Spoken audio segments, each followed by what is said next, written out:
Welcome to the Lizz life. Hello, friends. Welcome back to Lizz Life. That's Liz with two Z's. I am your host, Elizabeth with an S. Last week, we talked about boundaries and boundary setting 101. How do we navigate those? Today, we are talking about growth mindset and evolution. What is a growth mindset? How do we evolve? And how do we do that without bringing shame to ourselves or hurting our own feelings? Doing what I do for a living, prescribing fitness, training clients, a lot of that is very emotional. A lot of that does require a very high EQ, a little bit of psychology involved, because you want to encourage people to do better, but you don't want to shame them into doing that. When people come to me, they are inherently saying, I want to do better. I want to do better. I want to be better. Whatever it is that I'm doing isn't working for me. I want more. Help me do that. And I say, let's unpack that. Let's figure out where you are and where you want to go and how to get there. It is not my job to tell people what their goals are, what their aspirations are. It is their job to tell me what they want, and my job to help them navigate that and get them there. Also, that's the job of any good trainer. Do not let any trainers come and tell you what your goals are. That's up to you. So a thought bubble there. But anyway, I digress. When someone comes to me and says, I want X, Y, and Z, and we unpack that a little bit, essentially they are saying, help me do better. And so it's my job to help ask them questions and lead them into, well, what behaviors are you doing that don't serve you? What behaviors are you exemplifying? What's some language that you're doing? What's some language that you're using that's not serving you, right? And how do we reframe that to do better, to help create either habits or a physique or a lifestyle that helps you feel better, that serves you? Now, there are a couple of big hallmarks on a growth mindset. First, it's not enough just to come in and ask for help, because you have to say, that second step it is important to ask for help. But the second step on that is, are you willing to admit that what you're doing isn't working? Or are you willing to admit that you could be doing something better? And then are you willing to identify what that is and take actionable steps to do better, right? That process of being receptive to feedback and then implementing the feedback that serves you, maybe leave the feedback that doesn't, that is very difficult for a lot of people. That is something that requires a very delicate approach, I think, to start. Now, I am someone who has become very receptive to feedback, but I was not always that way. When I was younger, I was very autonomous. I talked about this in my first podcast. I was very reactionary. I use an analogy of like a sea dinghy, right? I was very easily rocked and swayed by every little thing, very volatile, could not be trusted. And when I stepped into a management position and I had to manage staff and train them and get them to and get them to operate as a team, that was very difficult because they couldn't trust me. They couldn't trust me to have their back. They couldn't trust to communicate with me. And that was on me. That was entirely on me because I had not created a safe space for them to grow, right?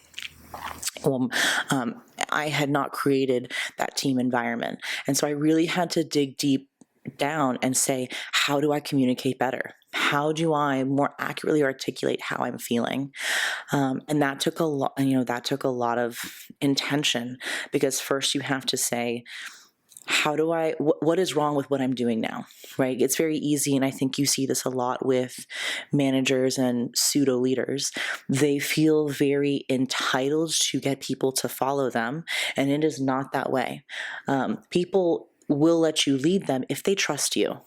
But in order for them to trust you, you have to become somebody who is trustworthy. That is entirely on you.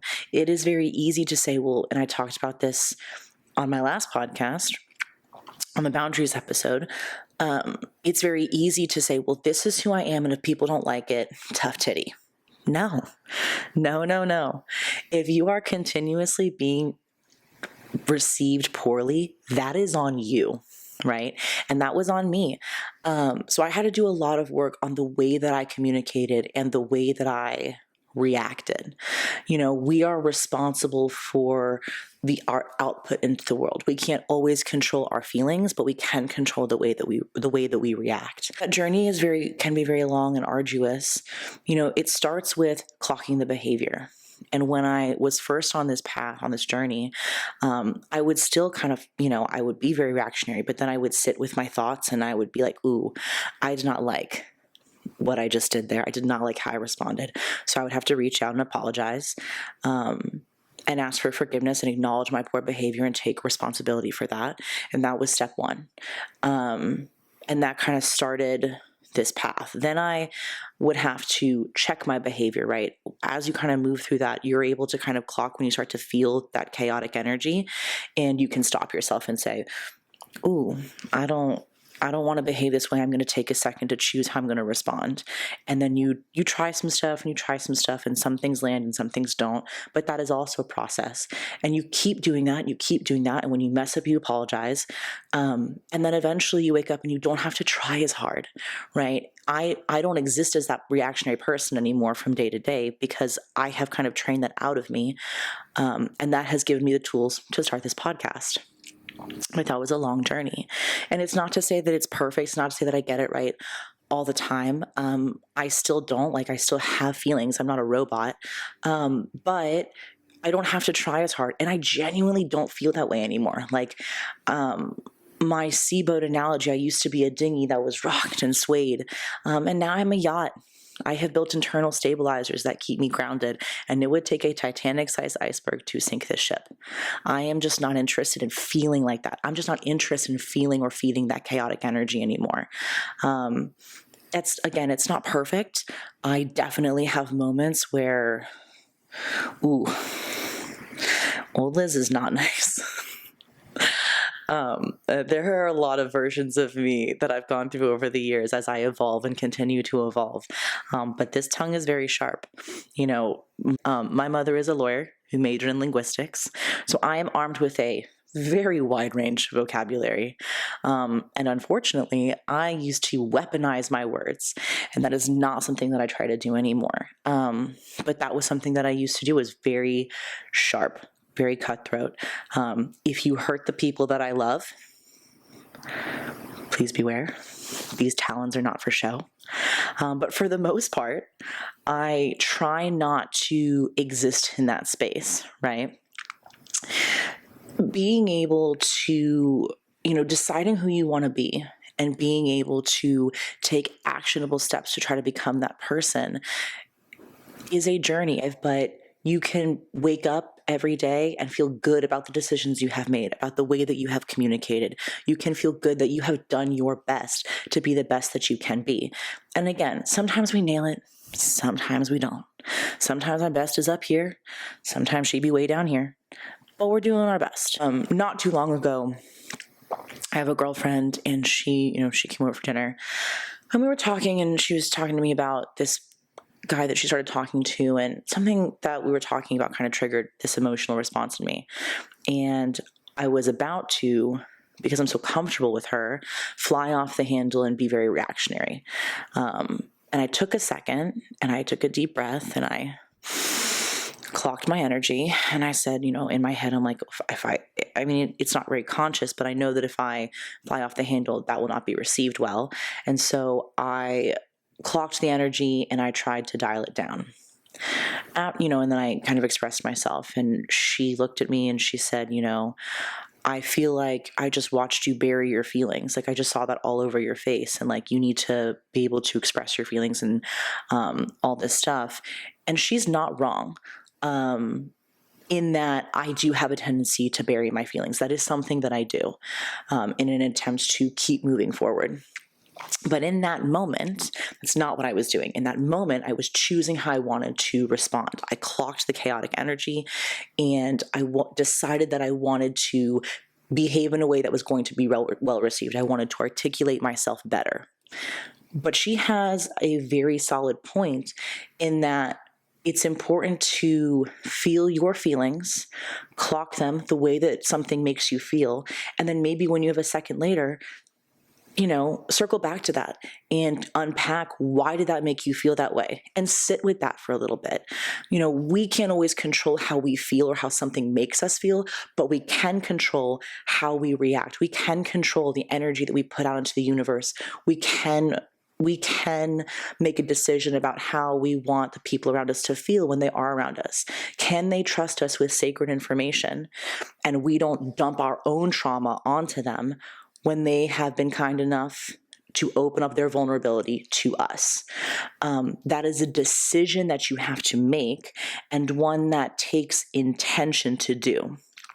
So that's just an example of that. And again, just to show I'm still navigating that, and I will probably navigate that my whole life, but hopefully I will get better and better and better. Back into the fitness space, right?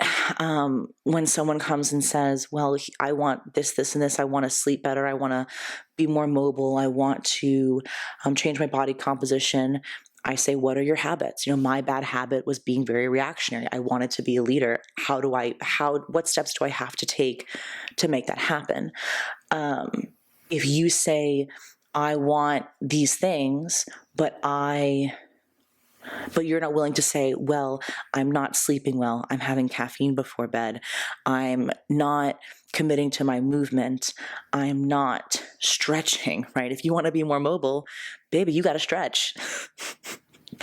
Movement and stretching are not the same thing. We have to be intentional with the things that we want to do.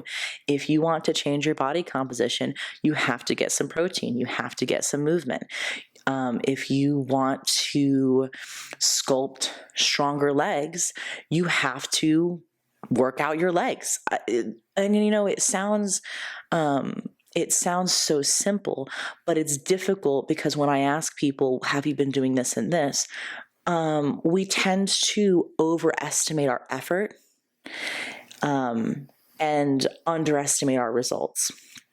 And what I mean, maybe that's not the perfect way to say that, but what I mean is that if you do something one time, and you did that for a couple of days a few weeks ago, I'm going to ask you, how many times did you do that? How many days of the week are you committing to that behavior? And if in a 6-week, run, you have only done that 5 days for 2 weeks out of the 6 weeks, you might not be super close to your goals. And that's okay. But being honest and authentic with ourselves about that helps us to feel more in control about our path and our journey. Again, I mentioned there are things that serve our goals and there are things that serve our soul. And if you continue to feed the things in this context, and that was more about nutrition, but if you feed the things that don't serve your goals and you don't leave room for the things that serve your goals, you probably won't reach your goals. And that's okay if you're okay with that. Again, it's not my job to tell you what your goals are. That's your job. When someone comes to me and says, I want X, Y, and Z, I'm like, okay, cool. How do we get there?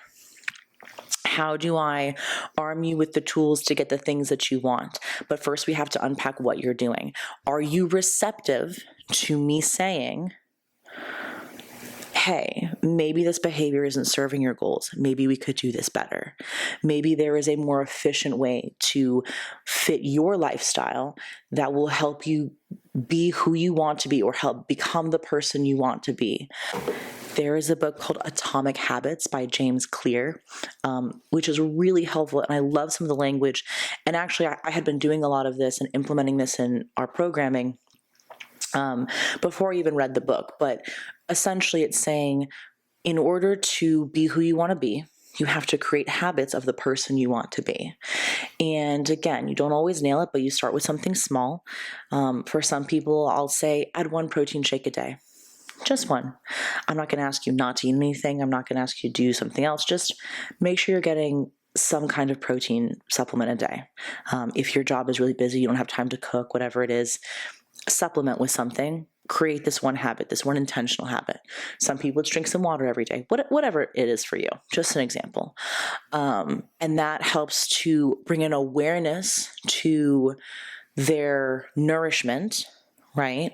And an awareness to their goals. And then sometimes that will help create better habits. And I like to say, I reward your hard work with more hard work, right? If you tell me you're not eating, then I say to you, what's one thing that I can get you to eat a day that will serve you? Let's make that a habit. And then we add more and more and more. Because it's very easy to have this big picture view of who you want to be and the habits that person has and do all the things, but that is not sustainable. And it's not, that's just not how life works. You're not going to wake up one day and all of your habits will be changed and all these things. That's why I'm not a huge fan of these like really aggressive challenges, of these like, 30, 60, 75-day whatevers. Some people really like them. I get it. It's very easy for them to just turn off their brains and execute. I appreciate that. I do. But it is not sustainable.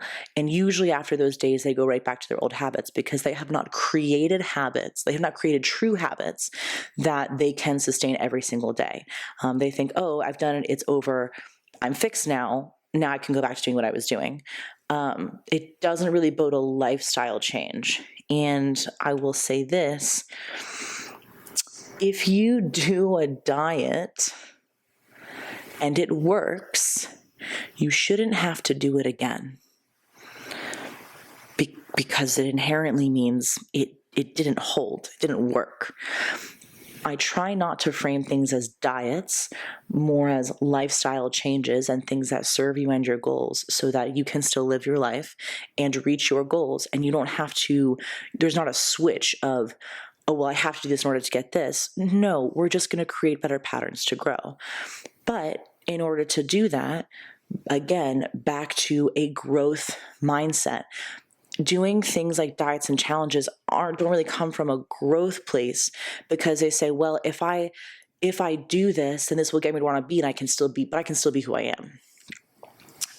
A growth mindset says, what I am doing, who I am right now, the habits that I have are not serving my goals, and I am going to try to be better. Again, that's very difficult for people to digest. First, you have to say, I have this goal. Then you have to say, I have these habits that don't serve my goal. How do I break these habits, change these habits, adjust these patterns to do better, to arm myself with the tools to be a version of myself that exists in this goal space, that exists in this space of growth, that is a little bit better than I was before. You can do that by talking to your friends about it, telling them, hey, this is something that I'm working on. Can you clock my behavior kindly? Can you help me do this? Can you give me feedback? That was really helpful for me. Sometimes if I had an interaction with someone and I was a little unsure about my reaction, I would ask someone who was present and say, hey, how was my behavior just now? Was that off? How do you think that was received? And sometimes you do need an outside perspective to help you navigate and arm you with perspective so that you can do better. And then, of course, I would, sometimes I would apologize, sometimes I wouldn't, depending on the conversation I had with my friends. But having a safe space to grow or to be with someone like that, or to receive feedback from someone like that is really important. So if you don't have someone like that in your life, I would encourage you to get a therapist or someone that you can talk to about these responses. You can hire an exercise physiologist, a trainer, whatever, a coach, to help you navigate certain behaviors. But if they're more, if they require a little bit something a little bit deeper, maybe you do want a mental health professional specifically. Once you have perspective and you start to get armed with more tools, then you just have to work on implementing them and allow yourself the space to say, hey, that interaction wasn't perfect or that decision wasn't perfect, but I am doing okay. I am doing my best. Try not to shame yourself when you have an interaction. Try not to let that live in your heart. When you make a bad decision, some people, when they talk about their nourishment, there's a lot of shame that comes along with food or skipping a workout or whatever it is.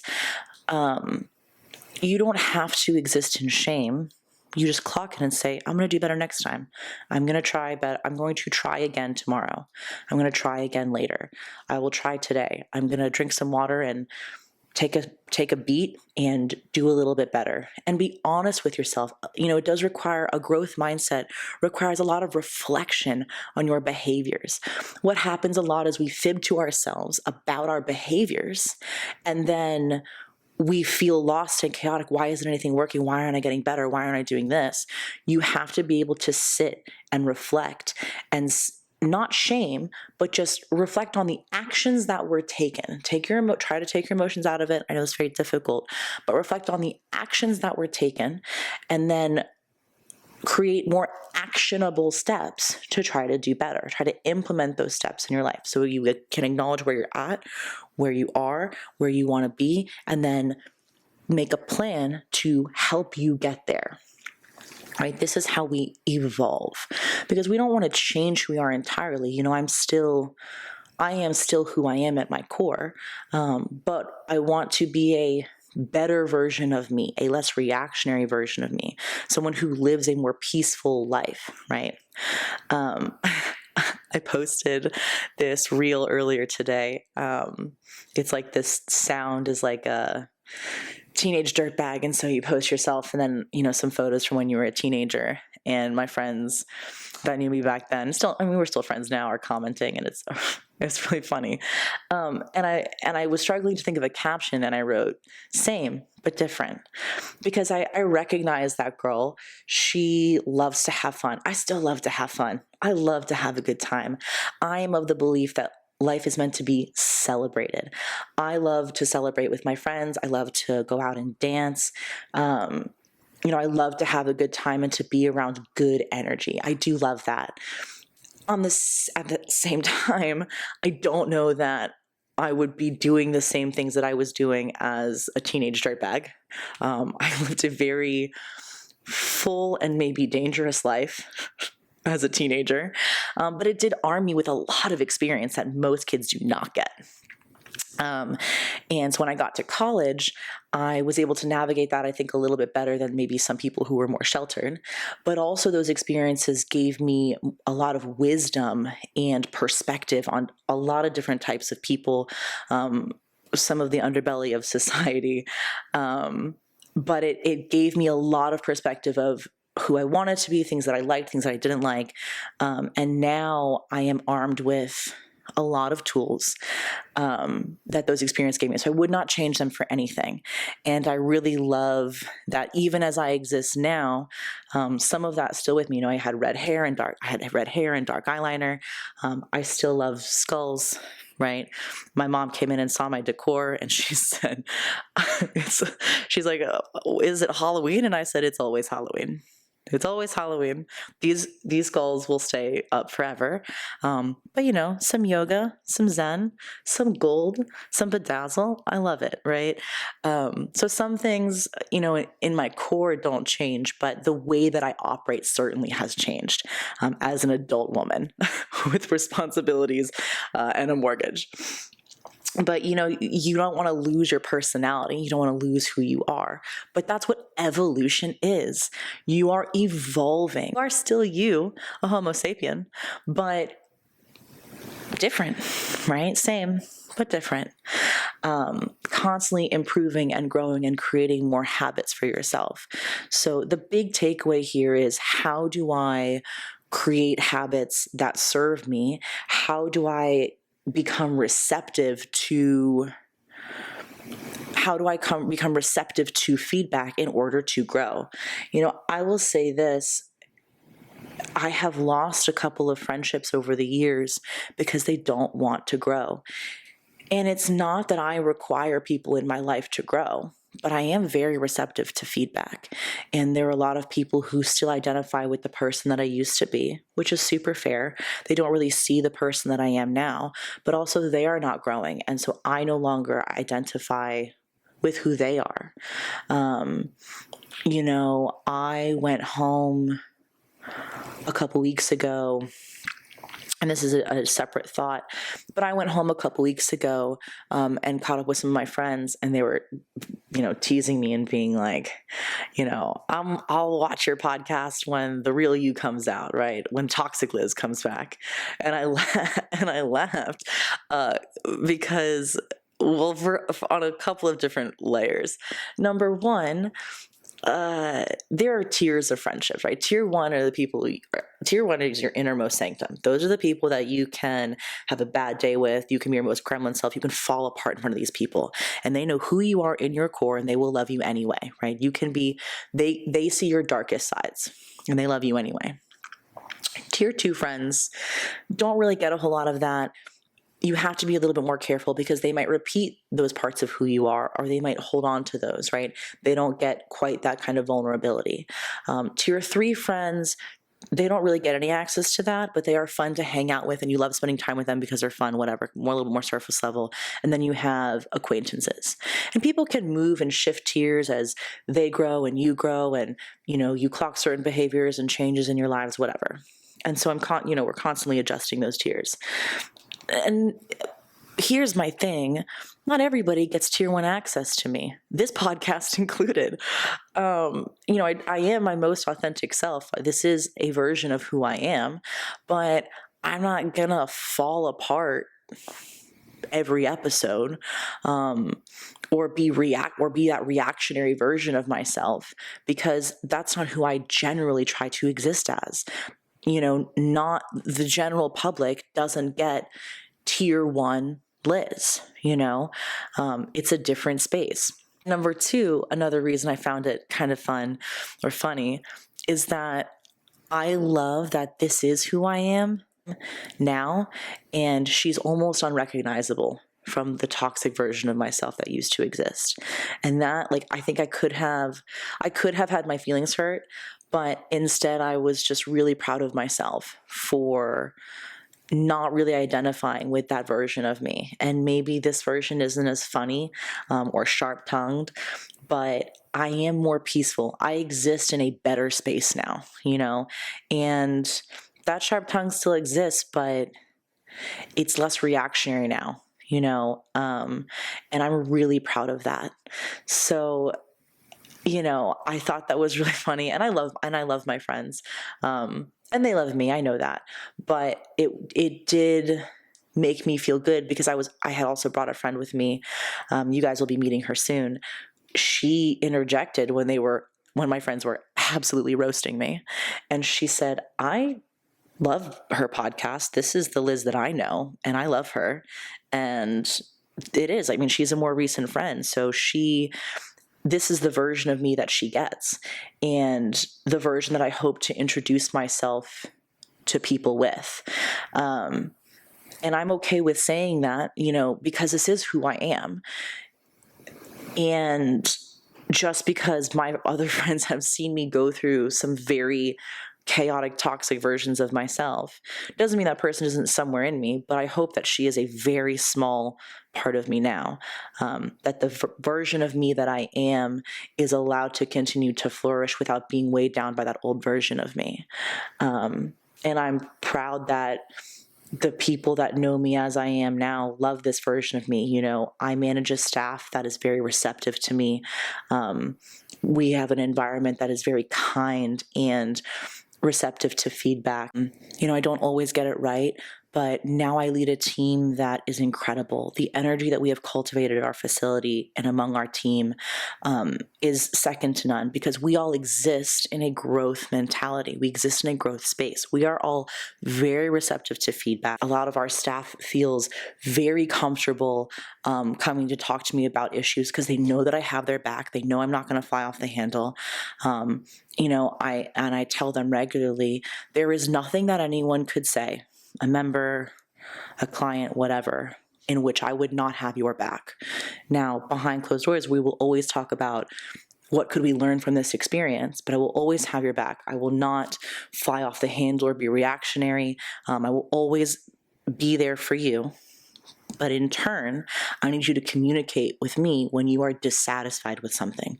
It is my job to help create an environment where you feel like you can grow in. And in order to grow, we have to be receptive to feedback, which means that I am very receptive to feedback, which in turn helps them be very receptive to feedback. And so we create this space where we are constantly learning, growing, improving our education, learning from one another, being able to say, especially as a trainer, I don't know, but I will find out, is invaluable. I think a lot of times, especially in the trainer space, we tend to feel like we have to pretend to know, or people won't take us seriously, or they won't trust us. The hallmark of a professional is to say, I don't know, but I will find the answer for you. I aggressively stay in my lane now. This posturing or pretending to know things or pretending to have the secret, I reject that vehemently. And our staff does a really good job of navigating that because of the environment that we have created. But that takes intention, and you have to start with yourself first. You have to say, hey, was this interaction okay? Can I do better? And that gives people the space to say, hey, maybe I can do better too. Right? You always have to lead by example. And so by us doing that, we give room for our clients and members to do that. And it's kind of this big trickle down effect. It has really spread throughout our whole management, our whole staff, and then of course into our client environment. Our facility in particular we have some top-down management. Obviously, there's like owners and managers or whatever, but we have more roundtable management in that we have managers of different departments, and we are in communication so that if somebody has to take off or does something, the ship will still be afloat. But all of us are we all have our strengths and our weaknesses, but we do our best to support one another to help make that happen. And I say all that because it wasn't always that way. Again, growth, evolution. In our space specifically, we used to have top-down management, and that was very difficult to grow in a space like that because there's a lot of control. It's meant to be streamlined, but instead it just becomes kind of oppressive. The way that we are now is that we can share ideas with one another and help each other grow and do better. And it has shown. Members come up to us and tell us how incredible the facility feels. On a personal level, people come up to me and tell me how much my energy has changed, how I seem happier and brighter and younger. I had a girl tell me I'm aging in reverse. So I'll take that. I'll take that W. I'm not usually interested in people's feedback, but I'll take that one. But that was not easy. That requires a lot of meetings and conversations, a lot of very specific language about growth and perception and personal responsibility for how we behave. This idea of personal responsibility for our own behavior is something that people, I think, really struggle with. And it is across the board. It is very easy to say, especially when we're talking about, whether we're talking about management or our personal habits. Here's what I did, and here's why this happened. Here's why this happened. And I said this in the last podcast. I appreciate the why. It helps us create actionable steps to do better, but the why isn't always important. The important question is, okay, well, what do we have to do moving forward to do better? So you gave me your why. I'm going to provide a solution to that why so that we can look forward and move forward. And you can't get stuck on the why. We have to move actionable steps, habits. You come to us with a problem. We say, I've clocked your problem. I see you. I hear you. Do you want a solution to this problem? If no, I guess you can just keep doing the habit that you're doing, right? If you say yes, then we implement that and we move forward, right? So listening to people is a huge hallmark in getting them to change their behaviors. But a growth mindset is imperative to navigate that growth. In order to implement that growth, you have to have a growth mindset so that you can say, I'm going to make this change so that I can evolve, right? If we say, I want to be constantly evolving, then we have to say, I want to constantly be changing and doing better. So if there is a way that I can do better, please tell me. Please let me know. I want that feedback. I need that feedback in order to get better, right? If you double down on your displeasure and you are upset and you don't take responsibility for that, you are not going to grow. You are not going to evolve, because you are essentially absolving yourself of any responsibility of the way that you feel or the way that you act. And again, we can't always control how we feel, but if you can identify how and why something makes you feel that way, again, this is the why, where the why matters, then you can say, these are intrusive thoughts, or these thoughts are grounded in reality. And your intrusive thoughts do not always need attention. When we talk about our feelings, are your feelings grounded in reality or in intrusive thoughts? Where is this emotion coming from? Because your feelings are valid, but your intrusive thoughts are not. I will say that again. Your feelings are valid, but your intrusive thoughts are not.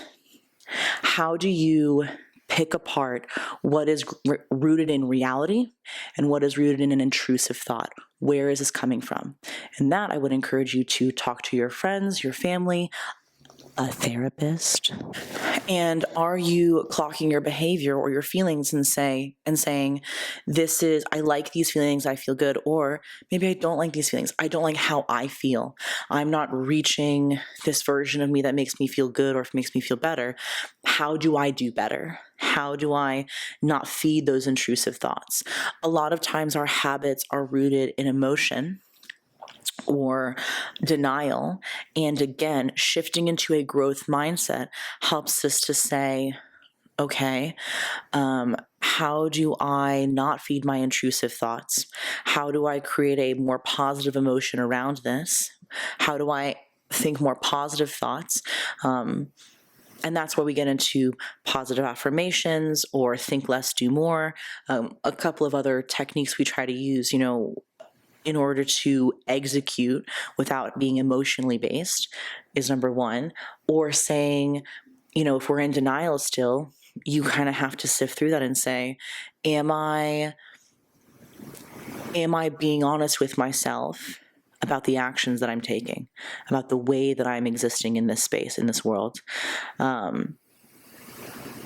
Those are tools that we use to help navigate those barriers to habit creation, those barriers to change.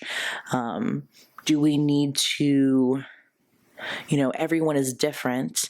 I talked about, I have a tendency to bury my feelings, but I analyze my behaviors. Because sometimes, I have to just keep moving forward. If I sit in my sadness for too long, then I become paralyzed with sadness and I can't move forward. On some days, I have to sit with my sadness. It is very situational. There is no one size fits all. There is no perfect way to do that.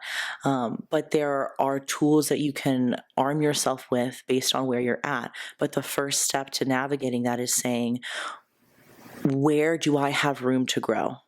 What is stopping me?